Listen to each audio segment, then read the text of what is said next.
दोस्तों, दज्जाल इस वक्त इस दुनिया पर मौजूद है। दज्जाल अभी आया नहीं है और किसी को पता नहीं है कि दज्जाल इस वक्त कहाँ है और आखिर में जमीन के किस हिस्से से निकलेगा। लेकिन पूरी इस दुनिया पर एक ऐसा सहाबी गुजरा है जिन्होंने दज्जाल को देखा भी है, इससे मुलाकात भी की है और इससे बातचीत भी की है। दोस्तों, वीडियो को जरा गौर से सुनिएगा। एक मर्तबा हमारे नबी सल्लल्लाहु अलैहि वसल्लम ने अचानक अपने सहाबा को जमा फरमाया और खतबा देने के लिए मेंबर पर तशरीफ फरमा हो गए और नबी करीम सल्लल्लाहु अलैहि वसल्लम ने फरमाया कि अमीमदारी ने मुझे बताया कि वो 30 अफराद थे और किश्ती में वो सफर कर रहे थे कि तूफान आ गया और वो भटक गए। तकरीबन महीना भर वो समंदर में घूमते रहे और एक दिन सूरज गुरूब होने के वक्त एक नामालूम ईलैंड पर वो पहुंचे। उन्हें वहां सयाह रंग की मखलूक नजर आई जिसके जिस्म पर बाल बहुत ज्यादा थे। उन्होंने उससे पूछा कि तुम कौन हो? उसने कहा, मैं जासूस हूं, और कहा कि हमें अपने बारे में कुछ बताओ।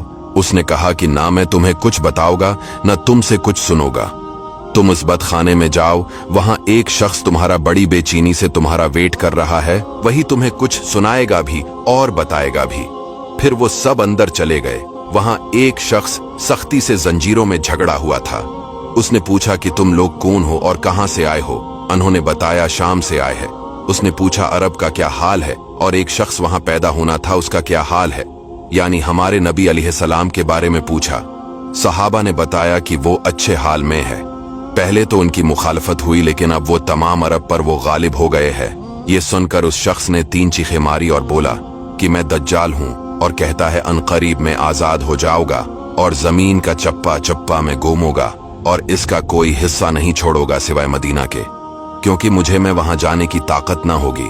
और एक रिवायत की रोशनी में ये बात भी कही जाती है कि दज्जाल को हजरत सुलेमान अलैहिस्सलाम ने कैद किया था।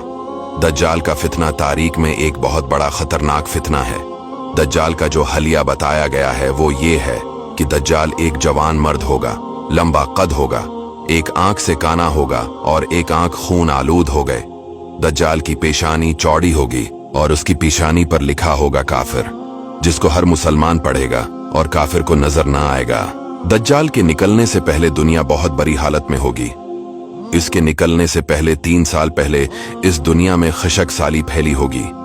दीन के मामले में लोगों में कमजोरी पैदा हो चुकी होगी। तब दज्जाल ईस्ट साइड से अस्बहान या खुरासान शहर से निकलेगा और जमीन पर 40 दिन रहेगा, जिनमें से एक दिन 1 साल के बराबर होगा, दूसरा दिन महीने भर के बराबर होगा और तीसरे दिन हफ्ता के बराबर होगा। इस मद्दत में दज्जाल अपने गद्धे पर सवार होकर सारी दुनिया का चक्कर लगाएगा। दज्जाल के इन फितनों की वजह से अहले ईमान सख्त परेशान और तंगी के आलम में भागकर दुखान नामी पहाड़ में पनाह लिए हुए होंगे। लेकिन दज्जाल उनका पीछा करके पहाड़ का गैरा करेगा। तब अल्लाह पाक हजरत ईसा अलैहिस्सलाम को नाजिल फरमाएगा। जब हजरत ईसा अलैहिस्सलाम इस दुनिया में आ जाएंगे तो उनको देखते ही दज्जाल ऐसे मेल्ट होगा जैसे पानी में नमक मेल्ट होता है। आप अलैहिस्सलाम दज्जाल को मकाम-ए-लित पर कत्ल करेंगे और उसके फॉलोअर्स में से किसी को भी जिंदा नहीं छोड़ेगा। ये फितना बहुत शदीद होगा। नबी पाक अलैहिस्सलाम ने फरमाया कि जो सूरह कहफ की पहली 10 आयतें याद करेगा दज्जाल के फितने से महफूज रहेगा।